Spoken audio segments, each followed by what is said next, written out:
For years, I thought I had it all figured out. Marriage, family, success. It felt like a puzzle that I had solved early on, while others around me struggled to put the pieces together. I was the kind of man who prided himself on being the provider, the stable one, the husband that every other man at the country club envied. Jessica, my wife of 7 years, was a woman who always turned heads. The kind of woman who commanded attention without trying. But to me, she was more than just a trophy. She was my world. We met the way most stories like ours do. At a company event, surrounded by the buzz of ambition and power. I was 28, already a few years into building my wealth in the real estate business. She was working as a marketing executive for a local startup, her long blonde hair falling in soft waves over her shoulders, her sharp blue eyes carrying the confidence of someone who had never known failure. From the moment I saw her, I knew I wanted her in my life. And I got her. 6 months of whirlwind romance later, we were married in a ceremony that made headlines in our city's society pages. A match made in heaven, they called it. And for a while, it felt like they were right. I had climbed the ladder of success, secured lucrative deals, and purchased our dream home. A sprawling estate on the outskirts of town with enough space to raise the family we both talked about endlessly. But that was before the cracks started to show. In the beginning, everything was perfect. Jessica was supportive, encouraging me to take bigger risks with my investments, always standing beside me at business dinners and social gatherings. We were the power couple, both driven, both successful in our own right. But somewhere along the way, I missed the signs. I missed the moment when our lives began to diverge in ways that would soon become impossible to ignore. Chapter 2. The distance. The first sign that things were off came subtly. So subtle, in fact, that I convinced myself it wasn't there at all. Jessica had always been a social butterfly, but in the past few months, she'd started going out more frequently, dinners with friends, work meetings that stretched late into the night, impromptu weekend trips with her old college roommate. I didn't think much of it at first. We were both busy, after all. My real estate ventures kept me out of the house just as often, and I trusted her completely. It wasn't until one quiet Friday evening that I felt the first stirrings of doubt. I had come home early from the office, hoping to surprise her. We hadn't spent much time together recently, and I missed her. Missed the way she used to laugh at my bad jokes, the way her hand would linger in mine just a second longer than necessary. But when I walked through the door, the house was empty. Jessica's car was still in the driveway, but there was no sign of her inside. No note, no text. I called her. Straight to voicemail. An hour passed. Then 2. When she finally walked through the door, I tried to hide my relief under a casual smile. She looked startled to see me, like she hadn't expected me to be home so early. "Hey, where were you?" I asked, keeping my tone light. "Out with Megan," she said quickly, brushing past me to drop her purse on the kitchen counter. "You know, just catching up." Her explanation made sense, but something in her eyes didn't. They were distant, distracted, as if her mind was still somewhere else. She kissed me on the cheek and flashed the smile that always melted my heart, but it felt rehearsed, distant. I didn't push it, though. Why would I? We'd been together for years, and trust was the foundation of our marriage. Or so I thought. The thing about betrayal is that it starts small, almost invisible, like a thin layer of dust that settles over everything, unnoticed until the light hits it just right. At first, it was easy to ignore the subtle shifts in Jessica's behavior, the way she started spending more time on her phone, how she would leave the room to take certain calls. I told myself it was work-related. She had always been career-driven, and her company was expanding, so of course she'd be busier than usual. But then there were the unexplained absences. Late nights at the office that didn't add up. I'd ask her about it casually, and she'd wave it off, blaming deadlines or last-minute meetings. But the nagging feeling in my gut wouldn't go away. One night, as I was getting ready for bed, I noticed something strange. Jessica's phone buzzed with a message while she was in the shower. Normally, I wouldn't have given it a second thought, but this time, something made me pick it up. The screen showed a message from someone named Mark, a name I didn't recognize. "Miss you already," the text read, followed by a winking emoji. My heart skipped a beat. Who was Mark? Why was he texting her late at night? And why did it feel like she had been hiding something from me for months? When she came out of the shower, I didn't mention the message. Instead, I watched her carefully, studying her for any sign of guilt, any crack in the perfect image she presented. But she was calm, smiling as if everything was fine. I told myself it was probably nothing. Maybe Mark was a coworker, someone she was working closely with on a project. There could be a million innocent explanations. I wanted to believe that. I needed to believe that. It wasn't until a few weeks later that everything came crashing down. I had just returned from another business trip, eager to surprise Jessica with a weekend getaway for our anniversary. I had booked a trip to the Bahamas, thinking it would be the perfect way to rekindle the spark that seemed to be fading between us. I had even gone out of my way to pick up her favorite wine, imagining the smile that would light up her face when I revealed the tickets. But as I pulled into the driveway, something felt off. There was a sleek black sedan parked in front of the house, a car I didn't recognize. Jessica's car was there too, but the blinds were drawn, something we never did during the day. I felt a chill run down my spine as I got out of the car, trying to convince myself that it was nothing. Maybe a friend had come over. Maybe she was planning a surprise of her own. I unlocked the front door quietly, intending to sneak in and catch her off guard. As soon as I stepped inside, I heard it, voices, coming from upstairs. Jessica's voice, unmistakable, and a man's voice, low and intimate. My heart began to race, a sickening feeling settling in my gut. I froze at the bottom of the stairs, trying to make sense of what I was hearing. My mind scrambled for explanations, each one more desperate than the last. Maybe her brother had come over. Maybe it was a work colleague. Maybe. But then I heard her laugh. That laugh, the one I hadn't heard in months. Warm, playful, full of a joy that had been absent in our life together for far too long. And it wasn't meant for me. My feet felt like they were made of lead as I climbed the stairs, my body moving on autopilot while my mind screamed for me to stop, to turn around, to leave before I saw what I already knew deep down. But I couldn't. I had to know. I had to see. When I reached the top of the stairs, I stopped in front of our bedroom door. It was slightly ajar, just enough to give me a sliver of a view into the room where we had shared so many memories. Some happy, some difficult, but all ours. And there she was. Jessica was lying on the bed, her body half covered by the sheets, her head tilted towards a man I didn't recognize. He was shirtless, propped up on one elbow beside her, his hand resting casually on her bare waist as they laughed together. They didn't even notice me standing there, frozen in the doorway, my world crumbling around me. For a moment, I couldn't breathe. My chest tightened, and the room spun as I tried to process what I was seeing. The woman I had built my life with, the woman I had loved and trusted for years, was in bed with another man. And she was laughing. I wanted to storm in, to confront them, to demand an explanation. But something stopped me. Maybe it was shock. Maybe it was disbelief.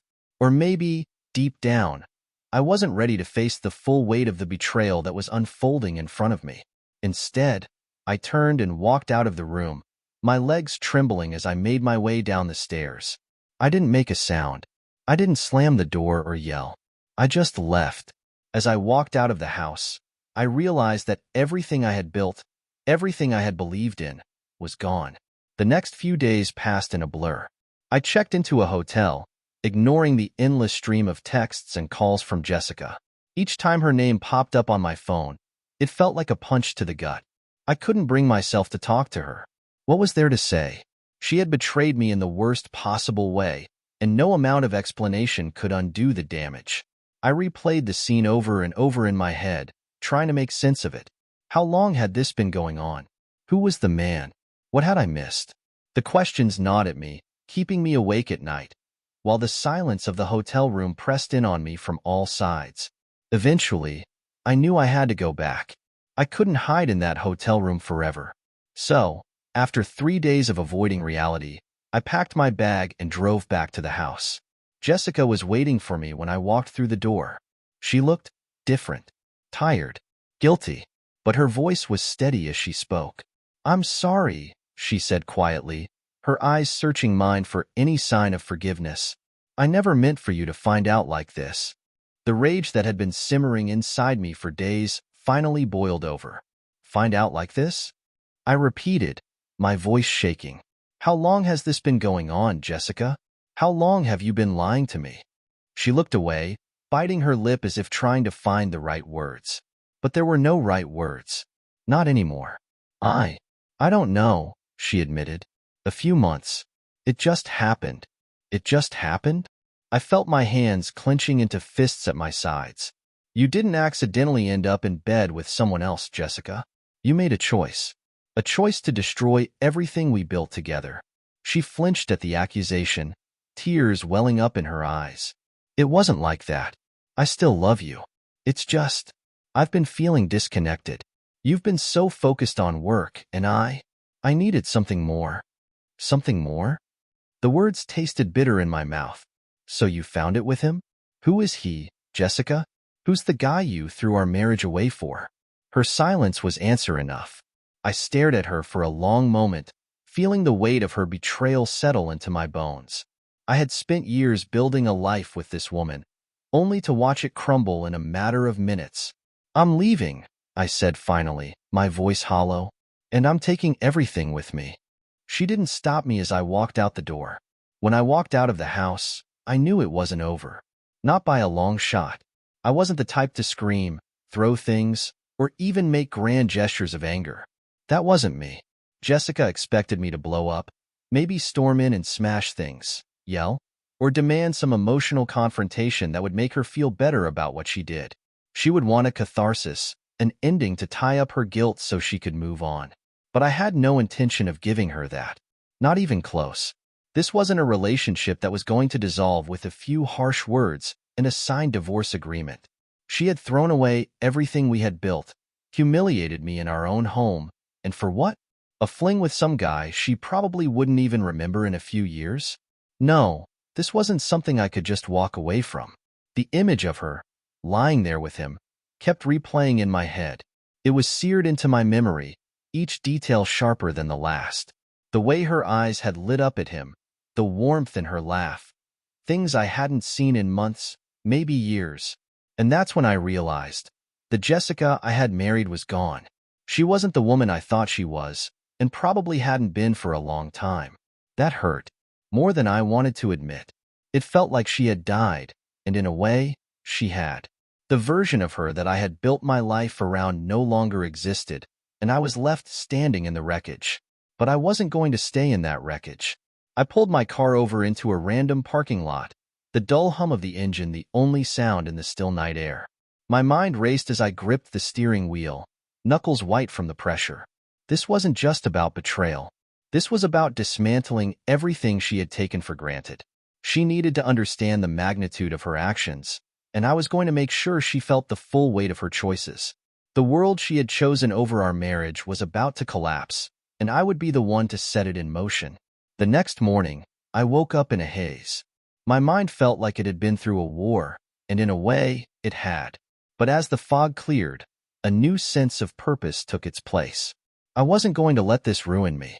I wasn't going to be another victim of infidelity, another man who let his life fall apart because someone else couldn't be loyal. No, I was going to rise from this stronger, and she was going to fall.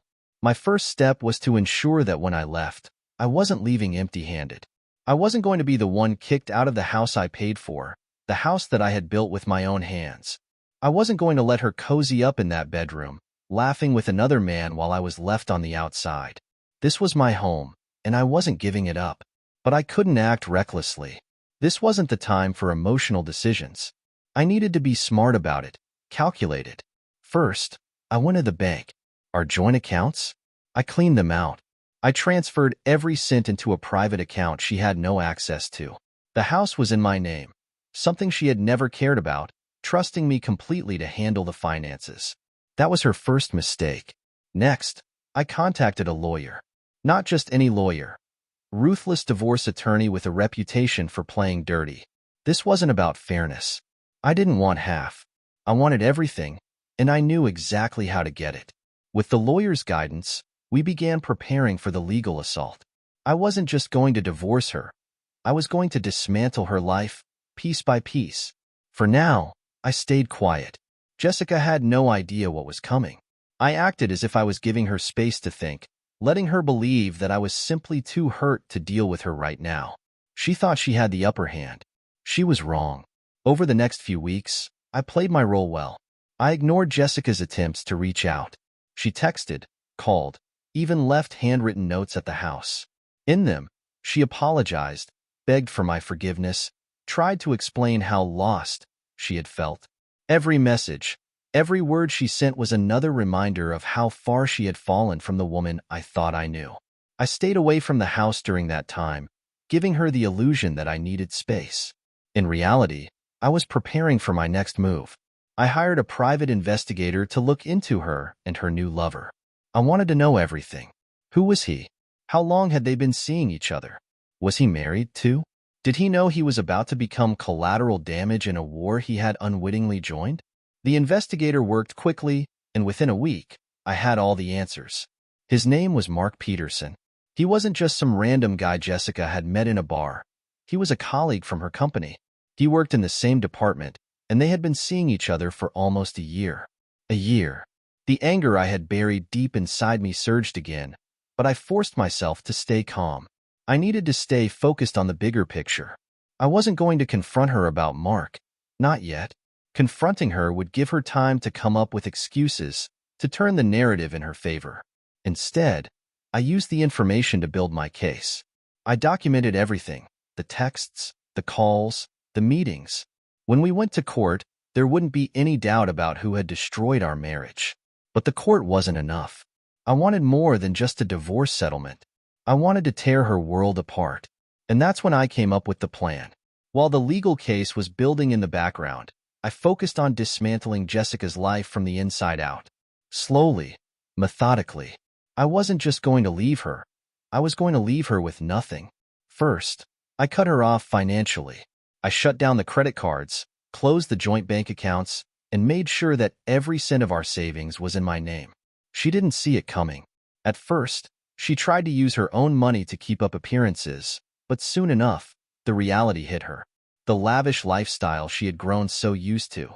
The designer clothes, the expensive dinners, the weekend getaways, they all came crashing down. But I didn't stop there. I knew that Jessica's job was important to her.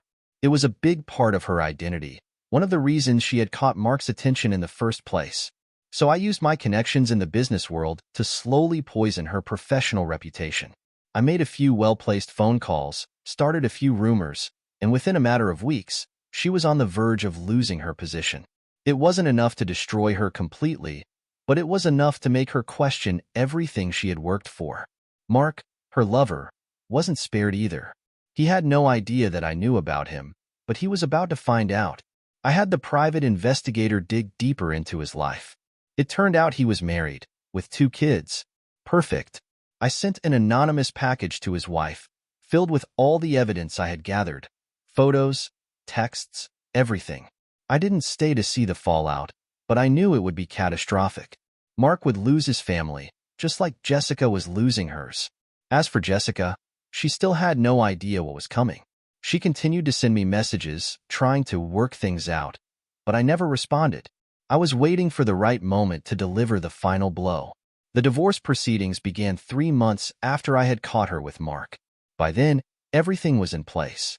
I had the evidence, the documentation, and the best lawyer money could buy. Jessica walked into the courtroom looking tired, worn down from months of uncertainty and guilt. She thought we were just going through the motions, that we'd settle things amicably. She had no idea. My lawyer laid out the case with brutal efficiency. He detailed her affair, her betrayal, and the financial damage she had caused. The evidence was overwhelming. Jessica barely spoke. She couldn't. There was nothing she could say to defend herself. By the time the judge issued the final ruling, I had everything: the house, the savings, and full custody of the kids. Jessica was left with nothing but her guilt. But it wasn't enough for me. The legal battle was over, but the personal one wasn't. I had one final move to make. The night after the divorce was finalized, I sent her a message. It was the first time I had reached out since the day I walked out of the house. The message was simple: I hope it was worth it. She didn't respond. She didn't have to. I knew that in the quiet of her empty apartment, She was replaying every mistake she had made, every decision that had led her to this moment. And I, finally, felt free. In the months that followed, I rebuilt my life. I focused on my business, on my kids, and on myself. Jessica and I barely spoke. She had moved out of state, trying to start over, but from what I heard, things hadn't gone well for her. She lost her job, her lover, and the respect of the few friends she had left. It wasn't my problem anymore. For the first time in years, I felt like I could breathe again. The weight of the betrayal had lifted, and I was no longer haunted by the image of Jessica with another man. I had survived the storm, and I had come out stronger. And as for Jessica, well, she was just a distant memory now. A lesson in what happens when you betray the wrong man. Revenge had felt sweet in the moment. The slow, meticulous unraveling of Jessica's life brought me a satisfaction that I didn't think was possible. But now, standing alone in the quiet of my empty home, I found myself face to face with a new reality. Silence. It wasn't the victorious silence I had imagined. It was heavy, oppressive, and everywhere I turned, it seemed to echo the emptiness inside me. The furniture, the pictures on the walls, the carefully curated artifacts of our shared life together. All of it felt like a museum exhibit for a life that no longer existed. I had thought that once I had taken everything from her, I would feel whole again. But something about it wasn't quite right. Jessica was gone from my life, but the hollow spaces she had left behind remained. The betrayal still haunted me, as if her laughter, the same one I had heard that night in our bedroom, was trapped in the walls of this house, mocking me. I couldn't stay here. Not in this place that had once been ours. It was time for a fresh start. But before I left, I needed one more thing. Closure. The kind of closure that wasn't just about ending a marriage or taking legal control over our assets. I needed to see her, to confront her face to face one last time, and let her know that she no longer had any power over me. I made up my mind. The next morning, I would go to her. The next day, I drove to Jessica's new apartment, a small, dingy place on the outskirts of the city. It was a far cry from the elegant home we had once shared. The kind of place you went when you were trying to disappear. I had half expected her to have already left town, but here she was, living in the wreckage of the life she had destroyed. When she opened the door, I barely recognized her. Gone was the confident, vibrant woman who had once stood beside me at galas and business dinners. She looked tired, her eyes hollowed out by sleepless nights and guilt. I almost felt sorry for her. Almost. "Kurt," she said softly, her voice breaking the awkward silence that had settled between us. "Jessica," I replied, keeping my tone cold. "Can I come in?" She stepped aside without a word, and I walked into the small living room. It was sparsely decorated, the walls bare and the furniture cheap, a far cry from the luxurious surroundings she had once taken for granted. A bottle of wine sat half empty on the coffee table, and the smell of cigarettes lingered in the air. It was clear that life hadn't been kind to her since I left. We sat down across from each other, an uncomfortable silence stretching between us. Finally, she spoke. "Why are you here?" she asked, her voice barely a whisper. "I wanted to see you," I said, my eyes locking onto hers. "I wanted to see what your life looks like now, after everything." She flinched, her hands twisting nervously in her lap. "You came here to gloat?" I shook my head. "No, not to gloat. I've moved on, Jessica, but I need you to understand something. What you did, it wasn't just a betrayal of our marriage. You took everything we built together and threw it away like it meant nothing. You destroyed us." Tears welled up in her eyes, but I didn't stop. For months, I tried to figure out what I did wrong. I blamed myself. Maybe I wasn't enough. Maybe I was too focused on work. Maybe I wasn't giving you what you needed. But then I realized, none of that matters. You made a choice. You decided that your needs were more important than our marriage. And that choice cost you everything.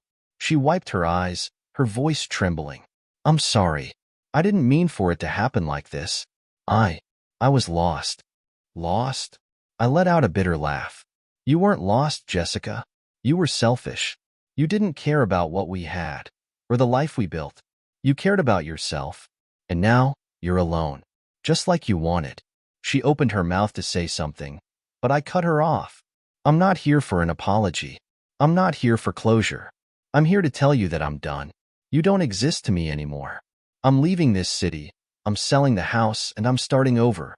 Without you. She sat there, stunned into silence as I stood up and walked to the door. But before I left, I turned back to her one last time. Was it worth it, Jessica?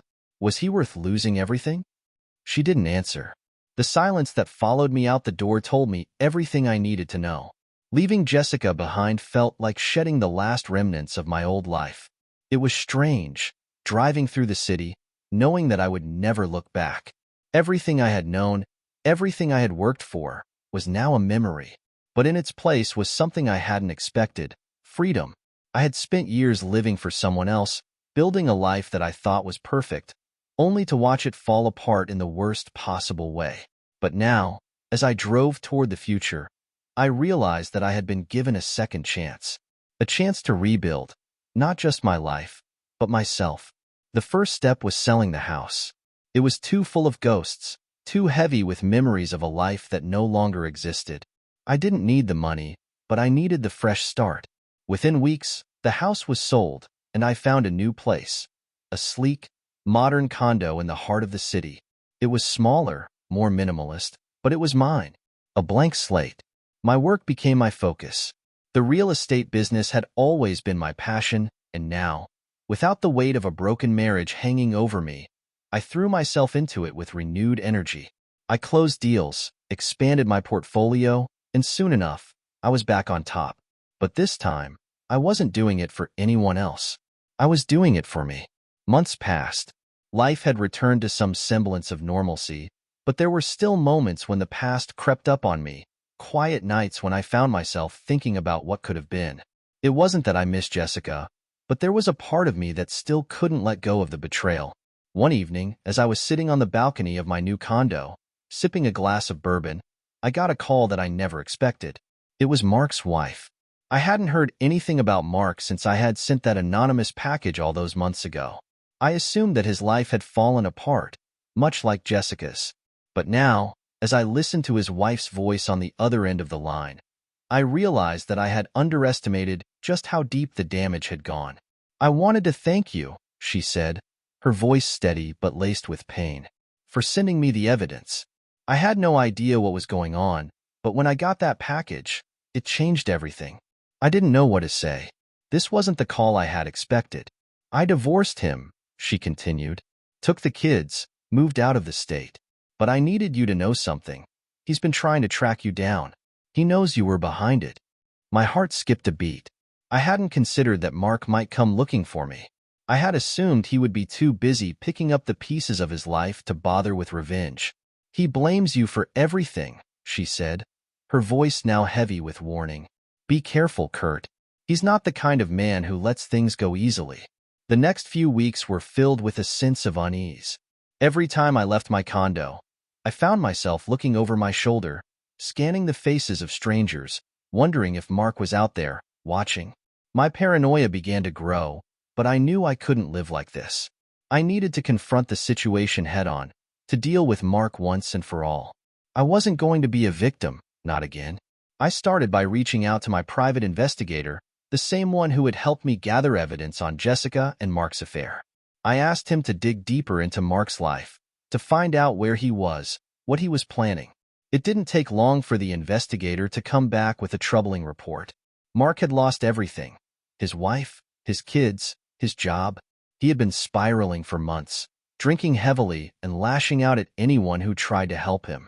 He had been asking around about me, trying to figure out where I lived, where I worked. The investigator warned me that Mark was dangerous, that he had nothing left to lose. I wasn't afraid of him. Not really. But I knew I needed to be smart about this. I wasn't going to let him come after me and destroy the new life I had built. So, I took precautions. I installed security cameras around my condo, changed my daily routines, and kept a close eye on my surroundings. But despite all of that, I couldn't shake the feeling that something was coming, that Mark was out there, waiting for the right moment to strike. It happened on a cold November night. I had just returned home from a late meeting with a new client. The city streets were quiet, the air crisp with the first hints of winter. As I stepped out of my car and made my way toward the entrance of my building, I heard footsteps behind me, slow, deliberate. I turned, and there he was. Mark. He looked rough, his face gaunt and hollow, his eyes bloodshot from too many sleepless nights. But there was something else in his expression, something dangerous. "Kurt," he said, his voice low and slurred, like he had been drinking for hours. "We need to talk." I didn't flinch. "I don't think we have anything to talk about, Mark." He took a step closer, his hands clenching into fists at his sides. "You ruined my life," he spat. "You think you can just destroy everything I had and walk away? You think I wouldn't come for you?" I stayed calm, my heart pounding in my chest but my mind sharp. "I didn't destroy your life, Mark. You did that all on your own when you decided to sleep with my wife." His face twisted with anger, and for a moment, I thought he might lash out. But instead, he laughed, a bitter, humorless sound that echoed through the empty street. "I loved her," he muttered, more to himself than to me, "and you took that away from me." I shook my head, pitying the man standing before me. He was broken, lost in the ruins of his own choices. "You never loved her, Mark. You loved the thrill, the escape. But now, there's nothing left." For a moment, he just stood there, breathing heavily, his eyes locked on mine. Then, without another word, he turned and walked away, disappearing into the night. I stood there for a long time after he was gone, the cold air biting at my skin. I knew that was the last I would see of him. He was a ghost now, a reminder of a past I had left behind. Months passed. Life went on. The city moved around me, and for the first time in what felt like years, I found peace. The darkness that had followed me after Jessica's betrayal had finally lifted, and I was free to live my life without the shadow of the past looming over me. I started dating again, not seriously, but enough to remind myself that I was capable of love. I focused on my business, my friends, my future, and as I stood on the balcony of my condo one evening, watching the sun set over the skyline, I realized that I had finally found what I had been searching for all along. Closure. Jessica's betrayal no longer haunted me. Mark's threats were a distant memory.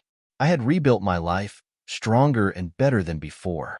And now, standing in the quiet of the city, I felt a sense of peace that I hadn't known in years. The storm had passed, and I had survived. And that's how it ended. If you enjoyed this story, don't forget to subscribe, like, and comment your thoughts below.